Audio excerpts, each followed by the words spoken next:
When people hear the phrase charitable work attached to a royal name, they usually picture something specific: a hospital visit, a hand extended to a stranger, a photograph of a princess kneeling beside a child in a shelter. If you go looking for that version of Princess Leonor's charitable work, you will mostly come up empty, and that's not a failure on her part. It's a fact about where she currently sits in her own life. For the last 3 years, the future Queen of Spain has spent almost all of her time inside military academies, not on the charity circuit, and understanding her actual charitable role means understanding an entirely different model of what charity looks like when you're the heir to a throne rather than a private citizen with time to volunteer. Let's start with the title that defines almost everything Leonor has done in the charitable space so far: Honorary President of the Princess of Asturias Foundation. This foundation isn't new, and it isn't hers by invention. It was created in 1980 as the Prince of Asturias Foundation, presided over at the time by her father, Felipe, when he held the title of heir. Its purpose is to promote scientific, cultural, and humanistic values considered part of humanity's universal heritage, and to strengthen the historic ties between the Principality of Asturias and whoever holds the title of heir to the Spanish crown. When Felipe became king in 2014, the foundation quietly changed its name to reflect its new honorary president, and Leonor inherited the role that had belonged to her father, and to her grandfather before some fashion of the same institution existed. The foundation's most visible activity is the Princess of Asturias Awards, an annual ceremony held every October at the Campo Amor Theatre in Oviedo, recognizing extraordinary achievement across 8 categories: the arts, literature, social sciences, communication and humanities, technical and scientific research, international cooperation, concord, and sports. These aren't small regional honors. Past laureates have included figures whose work reshaped entire fields, and the ceremony itself has been recognized by UNESCO as an event of exceptional contribution to the cultural heritage of humanity. Each award carries a diploma, a sculpture created specifically for the foundation by the Spanish artist Joan Miró, and a monetary prize of €50,000 per category. Leonor's involvement here began earlier than most people realize. She first appeared at the ceremony as a young teenager, and in October 2019, at just 14 years old, she handed out awards to laureates and delivered her first public speech in the role, years before she reached the age of majority. That's worth sitting with for a moment, because it tells you something important about what charitable duty looks like for a royal heir. It doesn't start with independent judgment or personal cause selection the way it might for an adult choosing which nonprofit to support. It starts with inherited institutional responsibility, showing up, standing beside your parents, learning the choreography of an event that existed before you were born and will continue long after you're gone. Since she formally became Princess of Asturias in her own right in 2014, and especially since turning 18 and taking her constitutional oath before the Cortes Generales in October 2023, Leonor has been the one presenting these awards each October, the central public face of what is, functionally, Spain's most prestigious humanitarian and cultural recognition body.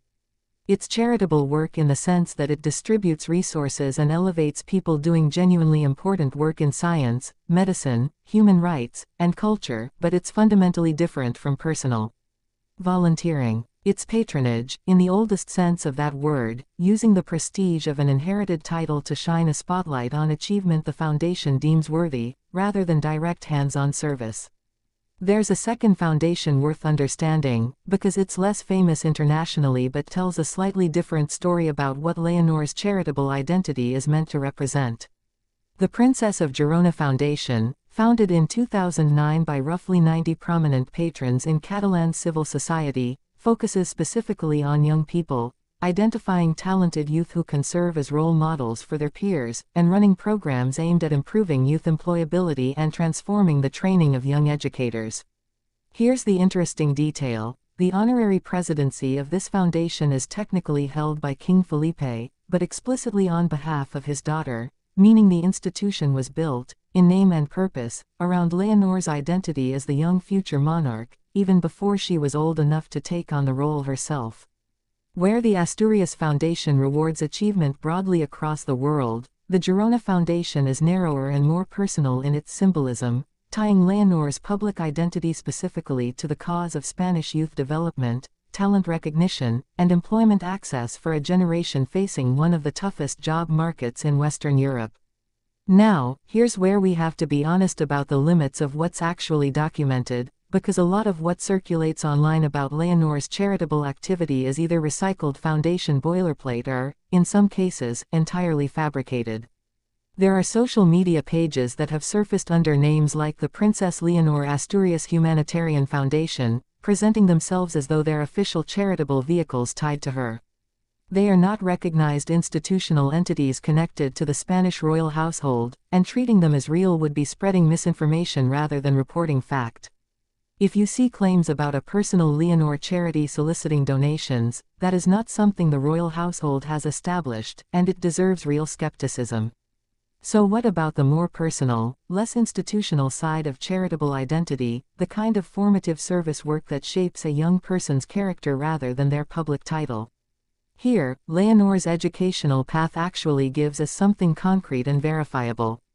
In 2021, she began 2 years of study at UWC Atlantic College in Wales, part of the United World Colleges Network, a global educational movement explicitly built around the idea that international education should be paired with service to others.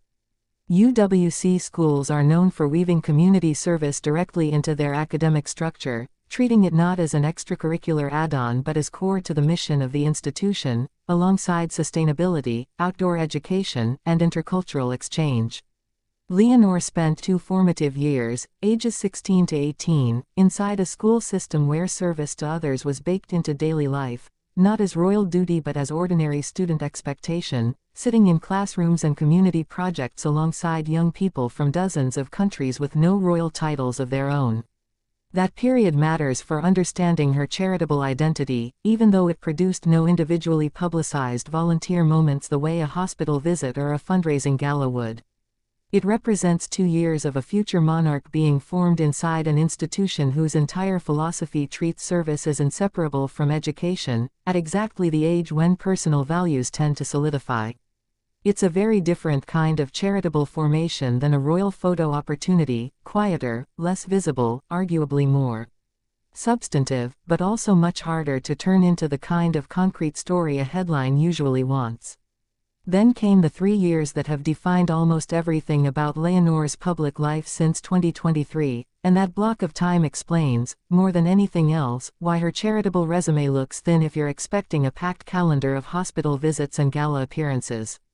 Beginning at the General Military Academy in Zaragoza, continuing through the Naval Academy at Marin aboard the training ship Juan Sebastián de Elcano, and finishing at the General Air and Space Academy in San Javier, Murcia, Leonor has spent nearly the entirety of her early adulthood inside Spain's military training system rather than on any kind of civilian charitable circuit.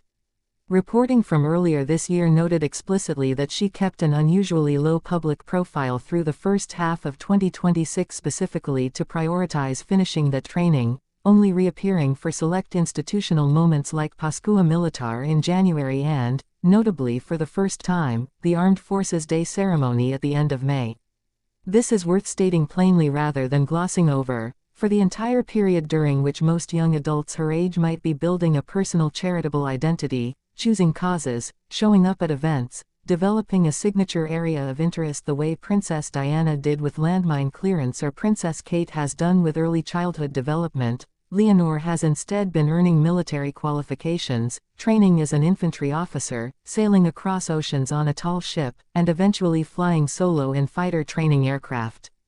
Her military training concludes in July 2026, and in September she'll begin a degree in international relations at the public Universidad Carlos III in Madrid, a genuinely new phase that royal watchers in Spain have already flagged as the moment her personal institutional agenda, separate from her parents' calendar, is expected to actually begin taking shape. That timeline matters enormously for anyone trying to understand what her charitable work will look like going forward. Once she's out of military training and settled into university life, this is almost certainly the window in which Leonor will start attaching her name to specific causes the way her mother did with issues like rare diseases, mental health, and children's rights, or the way her father has long supported development and humanitarian cooperation initiatives through his own foundation work. Right now, though, the honest answer is that we're watching a future monarch's charitable identity in its infancy, built almost entirely on inherited institutional roles rather than personally chosen causes, because the last 3 years of her life were, by design, devoted to a completely different kind of formation. There's actually something quite telling in that fact, if you think about what it says about how the Spanish monarchy is choosing to shape its next generation. Unlike some royal heirs who move relatively quickly from education into a broad portfolio of charitable patronages designed to build public goodwill early, Zarzuela appears to have made a deliberate choice to sequence Leonor's formation. First the constitutional oath at 18, then years of hard military training across all 3 branches, then university, and only after all of that, presumably, the fuller rollout of a personal charitable and public engagement portfolio. It's a slower, more institutionally cautious path than some of her European counterparts have taken, and Spanish commentators have explicitly compared her trajectory to figures like Princess Elizabeth of Belgium, who has followed a broadly similar pattern of extended formal training before stepping into a wider public role. So if you came to this video expecting a long list of hospitals visited and children's charities championed, the truthful answer is that list doesn't really exist yet. Not because Leonor lacks interest in service, but because the structure of her formation over the past several years has been built around military and educational preparation rather than public philanthropy.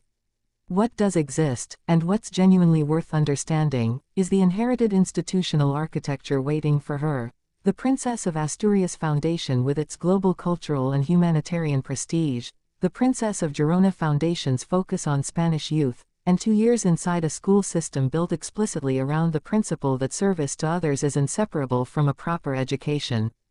As Leonor moves into university this September, all the signs point to this being the moment that quiet institutional foundation finally starts turning into a public, personal record of charitable identity, the kind headlines will eventually have plenty of material to write about.